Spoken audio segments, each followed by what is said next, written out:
Gunfire erupted in downtown Seattle, sending people running for cover as chaos filled the streets.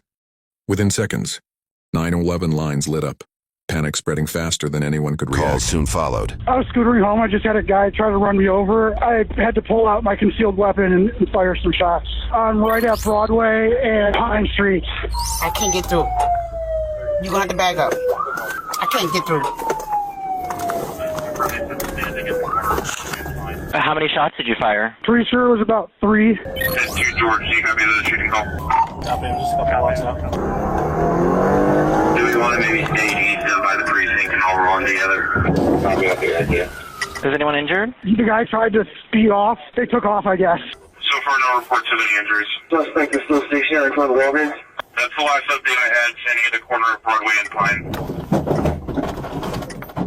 I'm still here. The magazine is out of it. I cleared my weapon. It's holstered, so the police have nothing to worry about. Okay. All right. Hey, caller, what's your first name? Patrick. The gun is on his right-hand side. He appears to be on the phone. I had somebody with a flashlight trying to wave us down here. That could be the subject with the gun. All right, Patrick, relax. Work it. Are you injured at all? No, I'm just shaking a lot. Yeah, I see the police coming. Okay, can you just keep your hands visible for when officers get there? Absolutely. I see several officers coming right now. So you come into the area, white male 40, beard, black beanie, and glasses. That came from somewhere over here. And I mean, I have reports of a victim in East I don't know Pine where the Street victim and Naval is. Place. There was one. I came out to check. I didn't see one.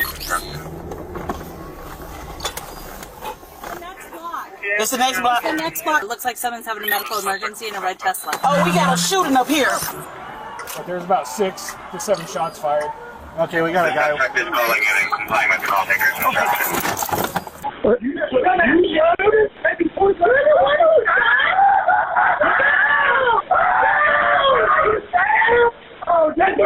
Patrick, are you still there? Sorry, I have to end my ride on my scooter. Can I hang up? Yeah, okay, go ahead. All right, thank you. We got him here on the south side. Proceed with the suspect on the south side. Okay, hold on. Hey, okay, hands up. We have to detain you. Hey, you quiet. Let us do the job. Hands out. Don't move. Okay. Yep. It's on our right side. Okay, yeah, we see it. As officers detained suspected shooter Patrick Cooney, others aided an injured party on the opposite corner of the block. I get some more units here at Harvard and Pike. My husband's a doctor. He's a 23-year-old male seizure. Does he have the seizure? Oh, okay. How hard did they hit the car? Did anyone see it? It was probably about 10 miles an hour. Did you know if he hit his head? No, loss of, like, don't know about head trauma, but loss of consciousness, Is he? just out here, but I know about the ambulance. We need to get him out. Yeah. You guys, come on, look at that. Yeah. Hold on. Hey. 1221, I have a red Toyota Camry with a bullet hole in the back windshield. Driver's unconscious. I don't think he was shot. He wasn't. He wasn't shot? No. He just had a seizure about Is he having a seizure? He had one. He had one? Yes. It lasted for about 20 seconds. Wait. Nope. Yeah, Put him in recovery. Put him on his side. Put him on the side. Put him on the side. Let's get a sweet Joe. In this red car. Yeah. You got a steal? Get back. Stand by. Start cleaning these people up. Cut his sheet. Cut him. Cut his stuff. Cut his clothes right now. Hey. Come on, get him out of there. Get him out of here right now. What? There's a kid in that car. Come on. Are you okay? Did you get hurt? Okay, come on, bud. Just stay back for a second. Here, partner. Are you okay? Where are you hit? Are you hit? Hey. Yeah. Drag him this way. Drag him this way. Need more weight. Yep. Come on, buddy. Hey, I need your help. Let's lift him up. I'm in EMT. Okay. All right. Let's get him over here. Let's get him over here. Hey, partner. Sit down, okay? Sit down. We're gonna sit down, buddy. Yeah. Okay. I got one right here. Where are you hit, bud? Your leg? Yeah, in my leg. Okay. Hold on, bud. We got you. You okay? Which leg? This one? To Edward, we got a second victim. We have a child shot in the leg. Officers arrested 35-year-old Patrick Cooney, confirming he was the one who pulled the trigger, leaving the driver, Elijah Lewis, fighting for his life in critical condition. Elijah's 9-year-old nephew sitting in the passenger seat was also hit by a bullet. He survived, but Elijah didn't. He later died at the hospital. Investigators then interviewed the child and reviewed footage to piece together what really happened. A trained child forensic interviewer handled the session carefully, making sure to gather the truth without causing more trauma or distorting the boy's memory. Detectives watched from another room, sending follow-up questions as the interview unfolded. Every word recorded, knowing it could become key evidence in court. Interviewer as needed. Tell me how you're feeling right now about talking to me. Nervous. Nervous, okay. Tell me some things you like to do for fun. Origami. Origami.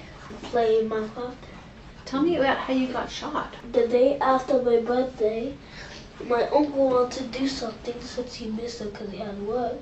He was going to monster truck rally, but I didn't know that until I went to the hospital. Investigators soon learned that Elijah's nephew and his family lived in an apartment right above the Walgreens. Pick up his nephew. Do you think you could draw a picture for me about where the car was and what was happening? Well, can I get some paper? Yeah, of course. The guy who shot me didn't have a car. He was riding a motor scooter. When you very first saw the scooter, where was the scooter? Right here. In front of you? Did you see the guy who was on the scooter? Yes. And what did he look like? He was white. He was wearing a beanbag hat. Had you ever seen that guy on the scooter before that time? No. And was the car moving, or where, do you know where you guys were? Well, we started moving and then this guy came in front of us and we almost hit him. Was the car actually moving, or were you stopped in traffic? I don't really understand the whole situation. It was moving. Okay. And he paused to cuss at him, able to say the bad words. You didn't say any words at all. And then he accidentally almost ran somebody over. He said, "Watch where you going." And he said, "Shut your ass up." Oh, run you over. And then the guy started pulling something out. And then he saw me. Elijah's nephew's statement matched the video evidence. The footage captures only 4 seconds, from the moment Patrick steps off his scooter to when Elijah drives away. Reports say Patrick fired 5 shots, most of them after Elijah had already sped off. Another camera angle shows the gun clearly in Patrick's hand. He legally owned the weapon and had a valid concealed carry permit. In court, prosecutors used this footage to trace the bullet paths. It shows Patrick moving quickly across the street, stopping in front of Elijah's car as it slows down. After a brief pause, Patrick raises his gun and fires, sending nearby pedestrians into chaos as they scramble for cover. When questioned later, Elijah's nephew pointed to his side and said quietly, "Right here." The footage shows the car veering wildly right after the gunfire, making 2 sharp turns before slamming into a parked vehicle about 250 yards away at the far corner of the block. Corner of the block. And then we got into car crash. And then people helped my uncle get out. He got carried out. Do you think your uncle knew that guy? No. And what makes you think that your uncle didn't know him? Because my uncle doesn't speak to his friends like that. Elijah was a well-known activist in Seattle, and his death left the community heartbroken, mourning the loss of a voice that had long stood for change. Grieving community. Elijah L. Lewis was a lover of community. Lost over 40 people, and a lot of them due to gun violence. What I'm doing actually saves lives. According to news reports, Elijah's work as an entrepreneur helped uplift South Seattle's Black community, providing education and vital resources to those who needed them most. Services. Today is a beautiful day. Working with Africa Town, Elijah organized community markets, hosted local artist events, and even helped arrange cleaning and funeral services, all aimed at supporting and uniting his neighborhood. Funeral services. And we're really about, uplifting our community. I have to make sure that the next round of youth are getting the same type of guidance. I was like, you know what? I need to be a part of the change. I don't want to miss out on anyone that I'm not there to see or give those resources to. I'm so proud of all the work that you're doing. For him to die in this way, for his life to be taken through gun violence from someone that was random, in a sense, this is hurting so many of us. He was also known for organizing and leading social justice rallies, many of them held just a few blocks from where the shooting happened. Away from the shooting. We're here, we're showcasing our Black brilliance. Patrick stayed in jail and refused to appear in court, sending his lawyer instead.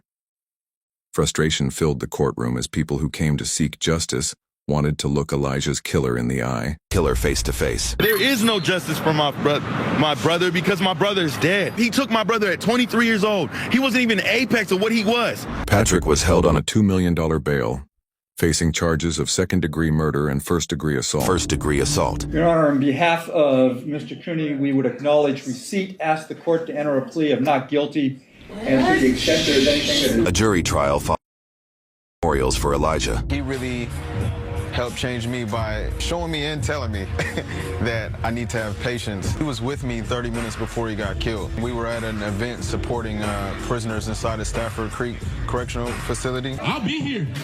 Let's figure it out. Patrick's defense claimed that Elijah's car swerved toward him and that he fired in self-defense.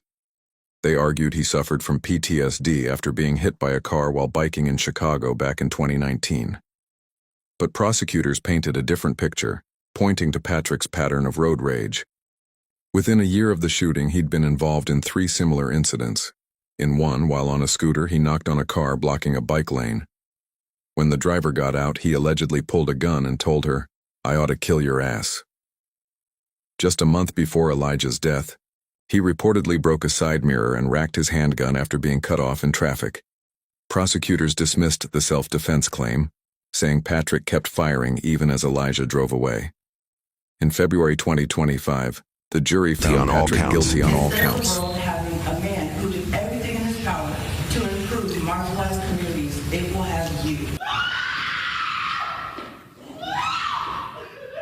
You would never want to traumatize my brother in that type of way. No one should ever go out their way to kill someone. I miss Elijah terribly. His contagious smile, his laughter, his bear hugs, his tenacity. Months later, Patrick was sentenced to 35 years in prison, twice what his defense had recommended. He'll be 73 years old by the time he walks free. When released. He murdered Elijah because I think he wanted to. His outbursts were insane. It really just showed the person that he is. No remorse. That was my concern from the very beginning, and no accountability. A donation link for Elijah Lewis's family is provided below this video for those who wish to support them during this difficult time.